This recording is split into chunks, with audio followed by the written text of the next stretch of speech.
शीतला माता की जय। प्रिय भक्तगणों, आप सभी कैसे हैं?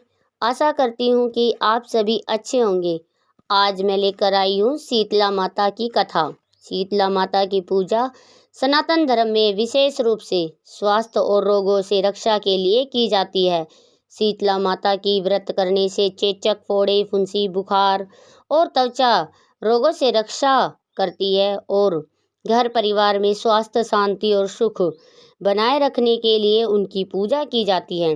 बच्चों की लंबी उम्र और रोगों से बचाव के लिए माता शीतला की आराधना की जाती है और गांव और परिवारों में महामारी या बीमारी से रक्षा के लिए भी पूजा की परंपरा है। माता शीतला की पूजा कृपा प्राप्त करने के लिए कमेंट में जय मां शीतला अवश्य लिखें और कथा को अंत तक अवश्य सुने। यह कथा उस समय की जब धरती पर श्रद्धा का वास था, जब प्रकृति की हर शक्ति में ईश्वर का अंश देखा जाता था और जब माँ के हृदय की पुकार स्वयं परमपिता परमेश्वर को भी विचलित कर देती थी। यह कथा है एक ऐसी माँ की जिसके लिए उसका कलेजे का टुकड़ा ही उसका संसार था और जिसके विश्वास ने स्वयं नियति को भी बदलने पर विवश कर दिया। यमुना नदी के किनारे बसा एक छोटा सा गांव रामपुरा। गांव धूल भरी राहों से घिरा हुआ था और झोपड़ियां मिट्टी एवं घास फूस से बने थे। इन्हीं झोपड़ियों में से एक में रहती थी यशोदा, वह उस विधवा माँ जिसका जीवन अपने इकलौते बेटे गोपाल के इर्द गिर्द घूमता था। यशोदा का पति कुछ वर्ष पहले ही इस संसार को छोड़कर चला गया था और जब से गोपाल ही उसका सहारा, उसका संसार, उसका भविष्य था।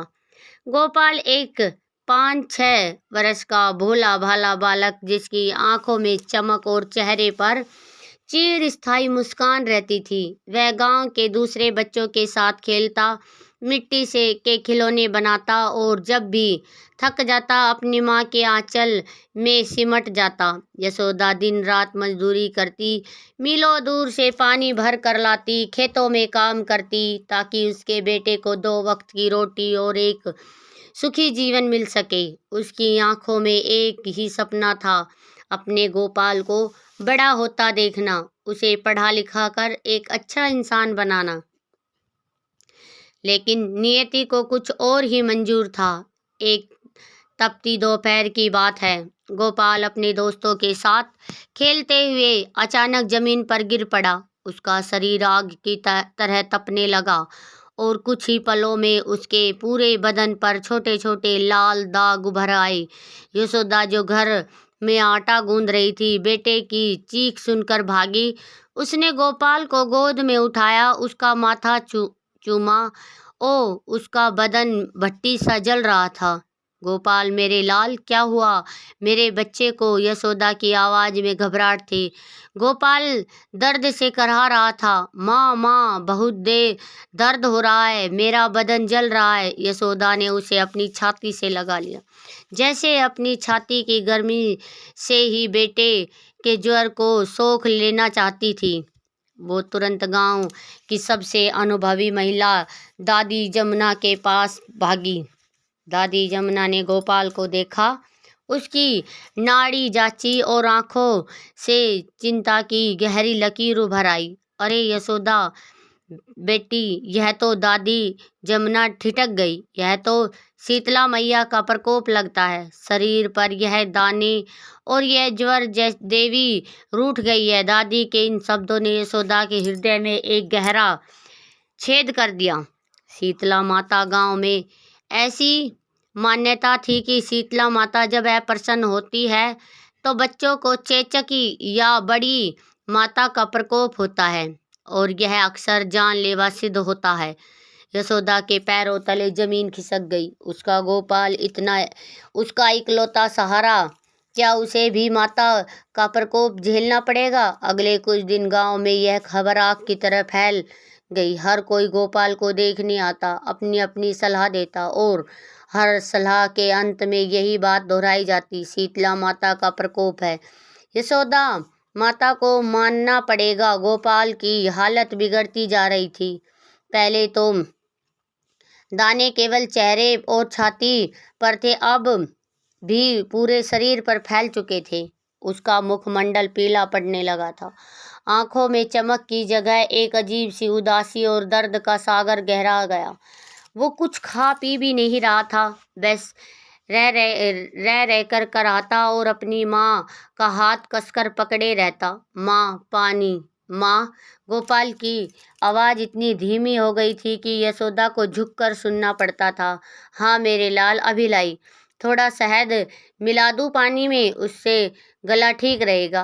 कहते हुए यशोदा की आंखों में आंसू झरझरा बहने लगे। वो अपने बेटे को एक तरह पीड़ा में नहीं देख सकती थी। उसका कोमल बदन, जो अभी कुछ दिनों पहले तक उछल कूद से भरा रहता था, अब निस्तेज पड़ा था।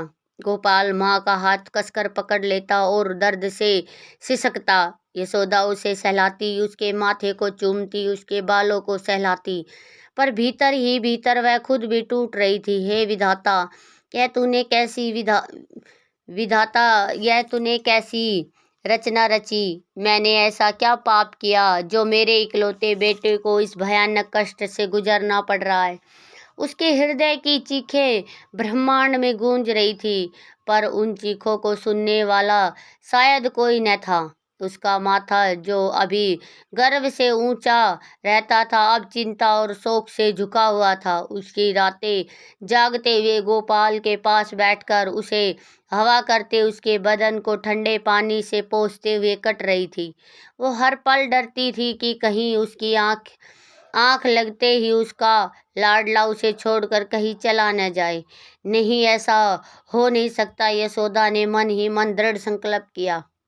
वह अपने बेटे को कुछ नहीं होने देगी। गांव में वेद ने भी हाथ खड़े कर दिए थे। यह कोई मामूली बुखार न था यशोदा, यह देवी का प्रकोप है। औषधि यह काम नहीं करेगी। तुम्हें देवी को मनाना होगा, उनकी पूजा करनी होगी। उसने अपने बेटे की क्षमा याचना करनी होगी। वेद की बात ने यशोदा के हृदय में एक नई आशा जगाई, पर साथ ही भय भी गहरा दिया। देवी को मनाना कोई साधारण बात न थी। अगले दिन सुबह यशोदा गांव के मंदिर में गई। पंडित जी ने विनती की। पंडित जी ने कहा, यशोदा, तुम्हें शीतला माता का व्रत रखना होगा। यह व्रत बहुत कठिन होता है। तुम्हें निर्जला उपवास करना होगा, ठंडे पानी से स्नान करना होगा और एक विशेष प्रकार की पूजा करनी होगी। जब तक माता प्रसन्न नहीं होती, तुम्हें हार नहीं माननी है। यशोदा ने बिना एक पल सोचे अपने आंचल से अपनी सारी जमा पूंजी निकाली और पंडित जी के चरणों में रख दी। आप जो कहे पंडित जी, मैं वह सब करूंगी, बस गोपाल ठीक हो जाए। मुझे नहीं पता शीतला माता क्यों रुष्ट हुई है, पर मैं उन्हें प्रसन्न करके रहूंगी। मैं सब कष्ट सहने को तैयार हूँ। पंडित जी ने उसे व्रत के नियम समझाए। शीतला माता की पूजा ठंडे पकवानों से होती है, बासी भोजन से होती है। पूरे दिन जलपान नहीं करना होता और रात भर जाग कर माता का स्मरण करना होता है। यशोदा ने अपने बेटे को देखा, जो अपनी झोपड़ी में दर्द से कराह रहा था। उसकी आंखों में फिर आंसू बह निकले। हे विधाता, कैसी परीक्षा ले रहा है मेरी। एक माँ के लिए अपने भूखे प्यासे बच्चे को देखकर व्रत करना, इससे बढ़कर और क्या पीड़ा हो सकती थी। लेकिन उसकी माता ममता ने उसे बल दिया। उसने दृढ़ता से सिर हिलाया। उसने अपने पड़ोसी से थोड़ा सा चावल और गुड़ उधार लिया। रात को उसे ठंडे चावल और गुड़ की खीर बनाई, जो अगले दिन माता को चढ़ानी होती थी। उसके हाथ कांप रहे थे, मन में हजारों सवाल उठ रहे थे, पर एक ही लक्ष्य था, गोपाल की सलामती। माँ, तूने खाना खाया? गोपाल ने अपनी दुर्बल आवाज में पूछा। यशोदा ने अपने आंचल से आंसू पोंछे और एक नकली मुस्कुराहट चेहरे पर तैराई। हाँ मेरे लाल, मैंने खाना खा लिया। तू चिंता मत कर, तू ठीक हो जाएगा, बहुत जल्दी ठीक हो जाएगा। उसने गोपाल के माथे पर हाथ फेरा। उसका बदन अभी भी आग की तरह तप रहा था। गोपाल को तो कुछ खिला भी नहीं सकती थी, बस थोड़ा सा पानी वो मुश्किल से पी पा रहा था। यशोदा भीतर ही भीतर जल रही थी, पर बाहर से पत्थर सी अड़िग थी। अगले दिन यशोदा सुबह ब्रह्म मुहूर्त में उठी, ठंडे पानी से स्नान किया, जिससे उसके शरीर में एक कपकपी सी दौड़ गई, पर उसने अपने मन को काबू में रखा। उसने मंदिर जाकर शीतला माता के सामने दीपक जलाया, ठंडे पकवान अर्पित किए और हाथ जोड़कर प्रार्थना करने लगी। उसकी आंखों से अश्रुधारा बह रही थी, पर उसकी आवाज में एक दृढ़ संकल्प था। हे माता, हे जगत जननी, हे मेरे गोपाल को क्षमा करो। अगर उसने अनजाने में कोई पाप किया हो तो मुझे क्षमा करो। मैं उसकी माँ हूँ, मैं ही उसका हर कष्ट झेलने को तैयार हूँ। मेरे बेटे को जीवन दान दो माता, मेरा संसार उजाड़ने से पहले मुझे उजाड़ दो। गांव की औरतें जो मंदिर में पूजा करने आई थी, यशोदा की हालत देखकर द्रवित हो गई। वे जानती थी कि एक माँ अपनी संतान के लिए क्या क्या सह सकती है। उन्होंने यशोदा को सांत्वना दी, पर उसका मन तो गोपाल की झोपड़ी में अटका हुआ था। उसने मंदिर में प्रार्थना की, फिर वापस अपनी झोपड़ी की ओर चल पड़ी। हर कदम पर उसके मन में गोपाल का चेहरा घूम रहा था। रात घिर आई थी, गांव में चारों ओर शांति थी, पर यशोदा की झोपड़ी में मौत और जीवन के बीच की लड़ाई चल रही थी। गोपाल की हालत और बिगड़ गई थी। उसके शरीर पर दाने अधिक गहरे हो गए थे और वो अब केवल हल्की हल्की सांस ले पा रहा था। यशोदा उसके पास बैठी थी। निर्जला व्रत के कारण उसका गला सूखा हुआ था, शरीर में ऊर्जा नहीं थी, पर उसकी ममता ने उसे थाम रखा था। गोपाल, मेरे बच्चे, आंखें खोल, माँ को देख।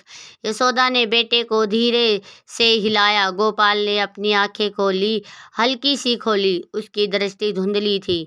माँ, मुझे नींद आ रही है। उसकी आवाज़ लगभग सुनाई नहीं दे रही थी। नहीं मेरे लाल, तू सो मत, तू मुझसे बातें कर, तू मुझे अपनी कहानियाँ सुना, तू मुझे बता तुझे क्या चाहिए, मैं अभी लाती हूँ। बस तू तू सो मत, तू मेरे ऐसे मत कर मेरे बच्चे। यशोदा का गला रंध्र हो गया। उसकी करुण पुकार झोपड़ी की दीवारों से टकरा कर वापस लौट रही थी। उसने गोपाल का हाथ पकड़ा, जो अब ठंडा पड़ने लगा था। नहीं नहीं, यह नहीं हो सकता। हे शीतला माता, मेरी पुकार सुन। आज रात ही मुझे मेरे बेटे को ठीक करके दिखा, अन्यथा मैं इसी झोपड़ी में अपने प्राण त्याग दूंगी। मेरा जीवन मेरा नहीं है, मेरे बेटे का है। अगर वह नहीं तो मैं भी नहीं। यशोदा ने अपनी सारी शक्ति समेट कर प्रार्थना की। उसके शरीर का हर रोम, हर कण बस एक ही प्रार्थना कर रहा था। वो गोपाल के सिराने बैठी उसे अपनी गोद में लिटा लिया। उसकी आंखों से आंसू रुकने का नाम ही नहीं ले रहे थे। उसके मन में अपने पति की याद आई, जिसने उसे और उसके बच्चे को अकेला छोड़ दिया था। हे देव, मुझे अकेला क्यों छोड़ दिया? अब तो मेरा बच्चा भी मुझसे दूर जा रहा है। कैसी परीक्षा है यह, एक माँ और उसके इकलौते बेटे के बीच यह कैसी अग्नि परीक्षा। रात गहराती गई। गोपाल की सांसें और धीमी होती गई। यशोदा को लगा कि हर सांस के साथ उसका बेटा उससे दूर जा रहा है। उसकी आशा की डोर टूटती जा रही है, पर ममता ने उसे कसकर पकड़े रखा था। वो अपने दिल की गहराई से अपने कलेजे के टुकड़े के लिए पुकारती रही। हे माता, मैं जानती हूँ कि तुम दयालु हो, तुम माँ हो। एक माँ होकर दूसरी माँ का दुख समझो। मेरे बच्चे को जीवन दो, उसे मुझसे मत छीनो। मैं तुमसे भीख मांगती हूँ। हे देवी, मैं तुम्हारे चरणों की दासी हूँ, बस मेरे बेटे को वापस दे दो। उसकी आवाज़ में ऐसी पीड़ा थी, जैसा ऐसा मार्मिक पुकार थी कि पत्थर भी पिघल जाते। झोपड़ी के भीतर एक अजीब सी शांति छा गई। गोपाल ने एक हल्की सी सांस ली और फिर उसकी सांसें लगभग थम सी गई। यशोदा का हृदय धस रह गया। अपनी आंखों को कसकर बंद कर लिया और एक अंतिम हृदय विदारक चीख उसने उसके हलक में अटक गई। उसने अपने बेटे को कसकर अपनी छाती से लगाया, जैसे कि उसने अपने भीतर समा लेना चाहती हो, ताकि वह उसे हमेशा के लिए अपने पास रख सके। यशोदा ने अपनी आंखें मूंद रखी थी। उसके शरीर में अब जरा भी शक्ति न बची थी। वह बस अपने बेटे के लिए निष्प्राण से शरीर को पकड़े बैठी थी। उसी क्षण झोपड़ी में एक अद्भुत प्रकाश फैल गया। यह प्रकाश इतना शीतल और दिव्य था कि यशोदा ने धीरे से अपनी आंखें खोली। एक पल के लिए उसे लगा कि वह सपना देख रही है या उसका मन उसे भ्रमित कर रहा है। उसके सामने उसी झोपड़ी के अंधेरे कोने में, जहाँ एक सूरज की रोशनी भी कभी ठीक से नहीं पहुंच पाती थी, एक अलौकिक आकृति प्रकट हुई। एक तेजस्वी नारी, श्वेत वस्त्रों में सुशोभित, उसके हाथों में कलश और झाड़ू, उसके मस्तक पर दिव्य तेज, उसकी आंखों में असीम करुणा की शांति थी। यह स्वयं शीतला माता थी।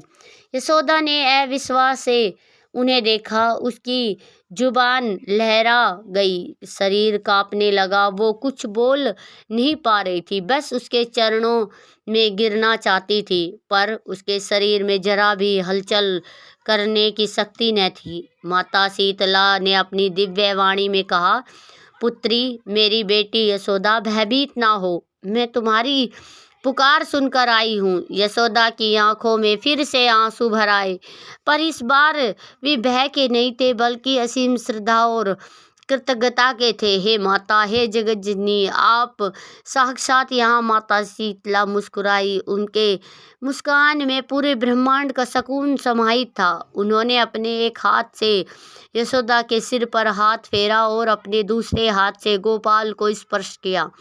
जिस क्षण उनका हाथ गोपाल को लगा, यशोदा ने महसूस किया कि गोपाल का शरीर तुरंत शीतल होने लगा है। दाने गायब होने लगे थे और उसकी सांसें सामान्य होने लगी थी। माता ने फिर कहा, हाँ बेटी, मैं तुम्हारी सच्ची भक्ति से प्रसन्न हुई हूँ। तुमने एक माँ की तरह अपने पुत्र के लिए जो तप किया है, वह अतुलनीय है। तुम्हारी श्रद्धा, तुम्हारा प्रेम और तुम्हारी अगण्य निष्ठा ने मुझे यहाँ आने पर विवश कर दिया। फिर माता ने अपनी दिव्य वाणी में वह अमर सत्य कहा जो सदियों से गूंजता आ रहा है और भविष्य में भी गूंजता रहेगा। भक्ति सच्ची हो तो रोग भी दूर हो जाता है। यशोदा के कानों में यह शब्द अमृत की तरह घुल गए। उसे यकीन नहीं हो रहा था कि यह सब सच है।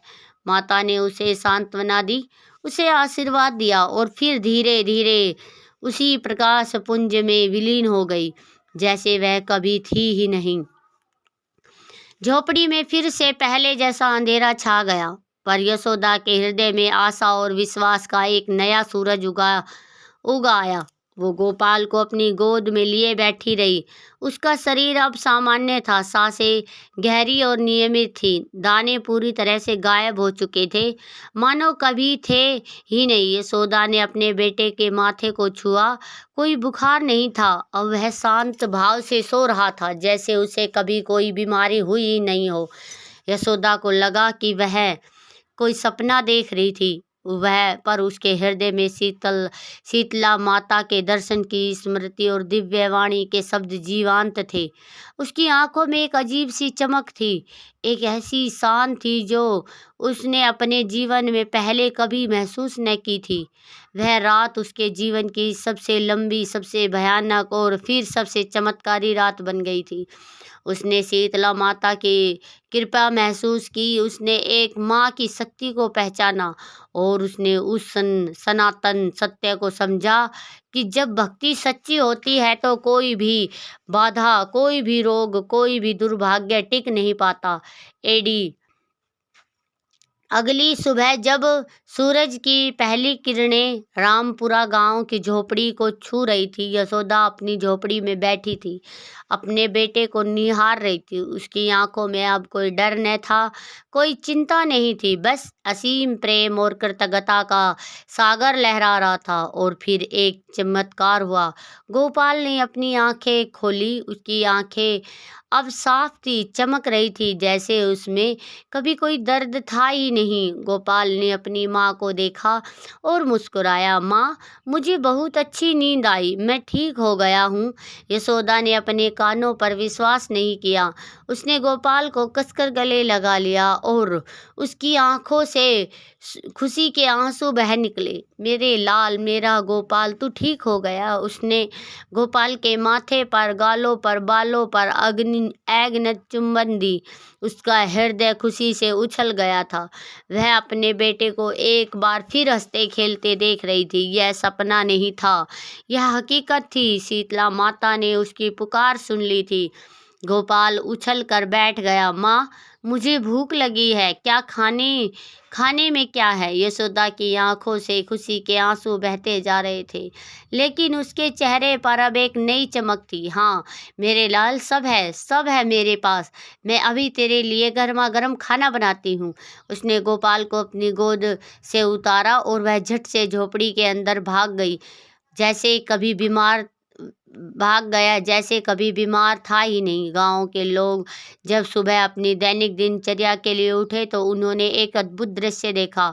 गोपाल, जो कल रात तक मृत्यु शैया पर पड़ा था, अब गांव के बच्चों के साथ खेल रहा था, हंस रहा था, दौड़ रहा था। उसके शरीर पर चेचक के एक भी निशान न थे, जैसे वो बीमार कभी हुआ ही ना हो। गांव वालों की आंखें फटी की फटी रह गई। अरे ये तो गोपाल, हाँ वही गोपाल, यह कैसे हो सकता है? दादी जमुना, वेद और गांव के सभी बड़े बुजुर्ग यशोदा की झोपड़ी की ओर भागे। उन्होंने गोपाल को देखा, यशोदा को देखा। यशोदा ने अपनी नम आंखों से और शांत मुस्कान के साथ पूरी कथा सुनाई। पूरा गांव हक्का बक्का रह गया। हर किसी की आंखों में श्रद्धा और आश्चर्य का भाव था। उन्होंने यशोदा की भक्ति को प्रणाम किया और शीतला माता की महिमा का बखान करने लगे। यह तो माता का चमत्कार है। यशोदा की सच्ची भक्ति ने माँ को स्वयं यहाँ आने पर विवश कर दिया। जय हो शीतला माता की, जय हो शीतला माता की।